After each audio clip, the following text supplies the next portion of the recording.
Shalom, shalom, peuple de Dieu. J'espère que tout le monde va bien. C'est la pleine forme pour vous tous.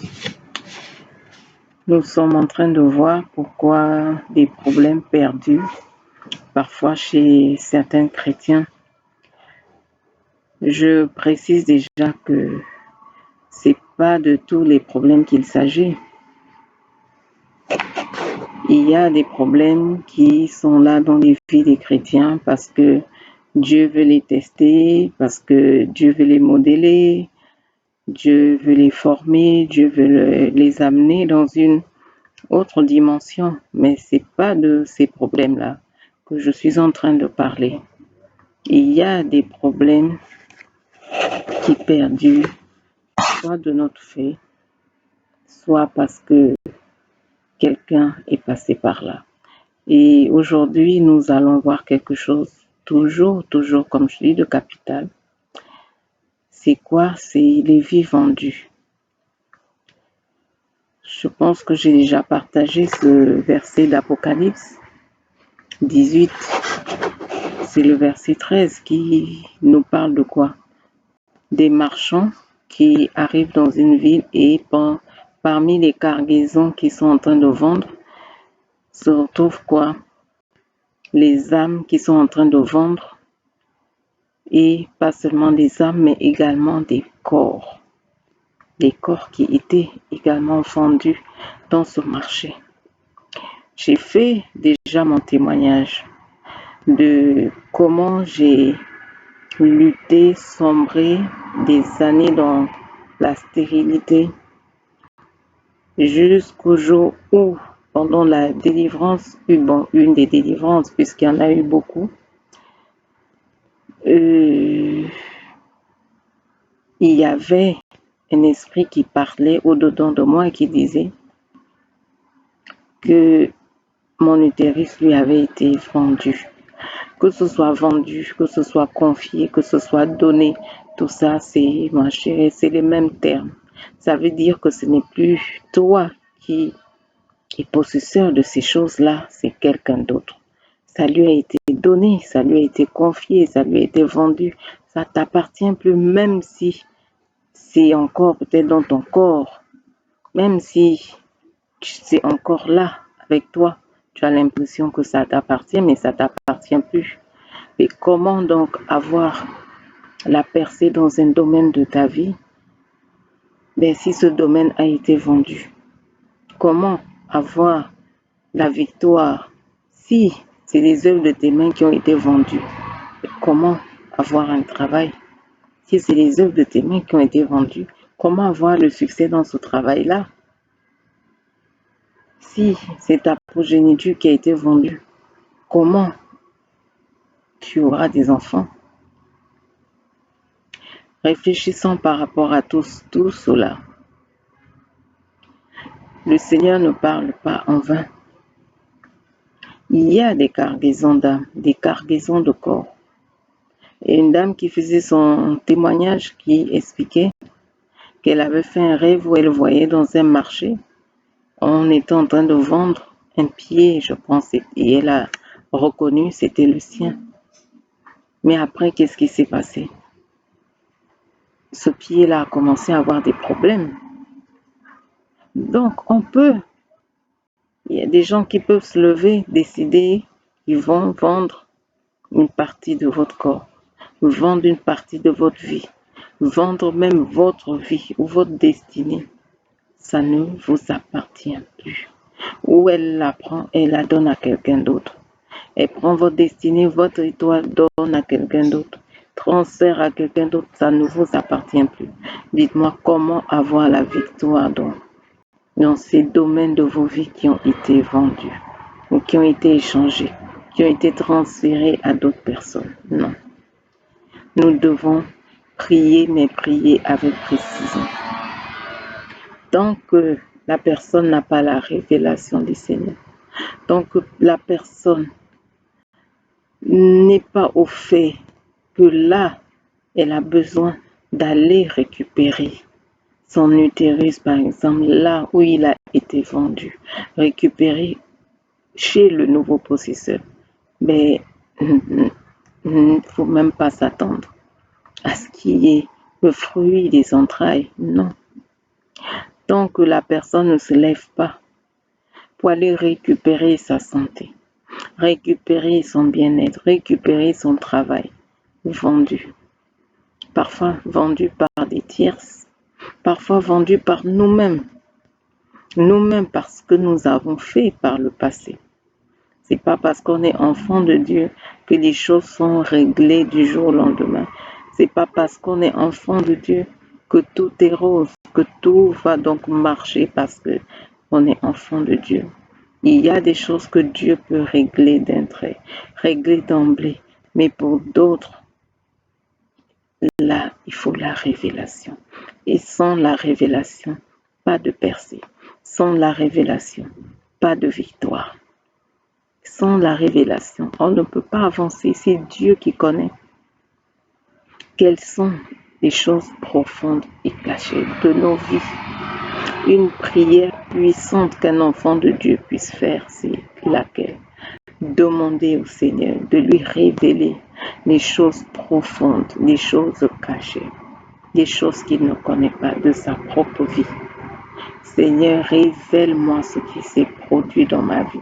Peut-être avant votre naissance, peut-être pendant votre adolescence, peut-être quand vous étiez encore plus petit, que le Seigneur vous révèle. Peut-être certaines choses que vous avez faites vous-même et que vous avez même oublié. Dieu a besoin de vous rappeler. On peut vendre une partie de son corps, vendre une partie de sa vie, pas une déclaration, pas une simple déclaration. Déclarer quelque chose à quelqu'un. Ah, je te donne ci, je te donne ça. On peut vendre une partie de sa vie tout simplement en allant peut-être manger là où il ne fallait pas aller manger, consommer un bien qu'il ne fallait pas, et après, des réclamations. On peut vendre une partie de sa vie, aussi bêtement que cela puisse paraître. Tout simplement aller manger à la table des démons, manger à la table de nos ennemis, se retrouver dans des endroits où il ne faut pas, se retrouver dans des temples d'idoles par exemple, se retrouver avec des personnes que Dieu ne voudrait pas que nous fréquentions. On se retrouve avec ces personnes. On ne sait pas que là, nous sommes en train de vendre notre âme. Nous sommes en train de vendre nos possessions. Nous sommes en train d'échanger notre vie, échanger nos étoiles. On peut vendre sa vie en allant coucher avec n'importe qui, n'importe où, n'importe comment. Vendre sa vie. Oui, j'ai déjà fait cette vidéo-là. On peut vendre sa vie en allant dans des relations hors mariage avec des hommes, n'importe où, n'importe comment. Alors, on peut vendre sa vie, vendre sa destinée, vendre son âme, vendre le fruit de ses entrailles, vendre son travail. Et là, qu'est-ce qui va se produire? On aura beau prier, on aura beau être assidu à l'église, on aura beau travailler pour le Seigneur. Parfois, les choses ne se déclencheront pas parce que par le passé, il y a quelque chose qui s'est produit et qui a fait en sorte que là, tout soit bloqué. Par le passé, quelque chose qui s'est produit et tout a été bloqué. Faisons attention. Attention. Il faut également prier, demander au Seigneur de nous révéler ce qui a été fait par le passé, ce qui a été dit par le passé, par nous-mêmes ou par quelqu'un d'autre, et qui affecte notre présent, qui affecte notre futur négativement. Dieu doit nous révéler ces choses, les paroles négatives, les paroles de malédiction, tout ce qui a pu être dit, tout ce qui a pu être fait, tout ce qui a pu être prononcé sur nos vies, pour nous vendre, pour vendre nos vies. Vendre ce qui est à nous. Vous imaginez? Si je n'étais pas passée par cette délivrance, pour être délivrée de ces esprits qui étaient là, qui agissaient en moi parce que mon utérus leur avait été confié, leur avait été vendu. Comment j'allais avoir le fruit des entrailles? Ils avaient un droit légal sur ma vie. C'était leur possession. D'ailleurs, c'est ce qu'ils disaient. Ils disaient, cet utérus est à nous. Cet utérus est à nous. Et si c'est à eux, ils en font ce qu'ils veulent. Le résultat, c'était quoi? J'avais toutes sortes de maladies, toutes sortes de problèmes gynécologiques, toutes sortes de déboires, parce que l'appareil gynécologique était à eux. Parce que l'appareil gynécologique leur avait été vendu, leur avait été confié. Ils avaient droit de citer. Ils faisaient ce qu'ils voulaient de mon appareil reproducteur. Faisons attention. Que ce soit une tierce personne qui est vendue, que ce soit par des alliances sataniques, des alliances diaboliques, par les alliances entre eux là-bas dans les mondes des ténèbres, que ce soit par vous-même, ce que vous avez pu dire, vous avez pu faire. Parfois, on ouvre la bouche légèrement. Avec légèreté, on fait des promesses qui nous suivent sur des années, sur des années. Quand une femme se lève et promet un homme, ah, je ne ferai des enfants qu'avec toi, avec toi, avec toi seul. Tu fais ces promesses, ces déclarations. Et demain, tu n'épouses pas cet homme. Qu'est-ce qui va se passer? Si Dieu ne brise pas ça d'emblée, qu'est-ce qui se passe? La personne va lutter, lutter, lutter durant tout son mariage, lutter. Il y a une déclaration qui a été faite que non, elle aurait des enfants avec quelqu'un d'autre, pas celui qui est là à la maison. Donc, c'est même une simple déclaration comme ça. On a prononcé comme ça à la légère. Et ça suit pendant des jours, des mois, des années. On n'est pas délivré, on n'est pas libéré, on ne voit pas la bénédiction.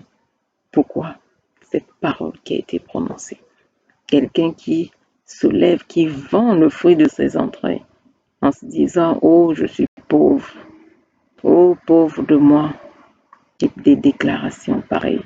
Bon, on pense que c'est du jeu, on pense que bon, c'est sorti, bon, c'était sous le coup de la colère, c'était sous le coup de ci, sous le coup de ça, mais le résultat est le même. Faisons attention.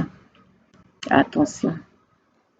Nos vies, par où nous sommes passés, ce que nous avons fait, ce que nous avons dit. Et tout cela, Dieu peut nous les révéler dans la prière si nous le cherchons, si nous l'invoquons, si nous demandons qu'il nous montre tout ce qui, dans notre passé, a été dit, a été fait par nous, par quelqu'un d'autre, et qui affecte notre présent négativement, qui affecte tel ou tel aspect de nos vies négativement, et qui influence notre futur. Cette prière-là, c'est une prière canon, je vous dis. Et Dieu vous exposera les choses. Dieu vous montrera les choses. Dieu vous guidera dans la prière. N'oubliez jamais, à nous la victoire. Nous sommes plus que vainqueurs. Tout cela, c'est pas pour vous effrayer ou pour vous faire peur, non, mais pour vous donner des directions dans la prière, pour vous montrer que la prière efficace est une prière faite dans l'esprit, prière ciblée, prière qui va droit au but. Et là, on a des résultats et des résultats palpants. Que Dieu vous bénisse et à une très prochaine vidéo. Shalom.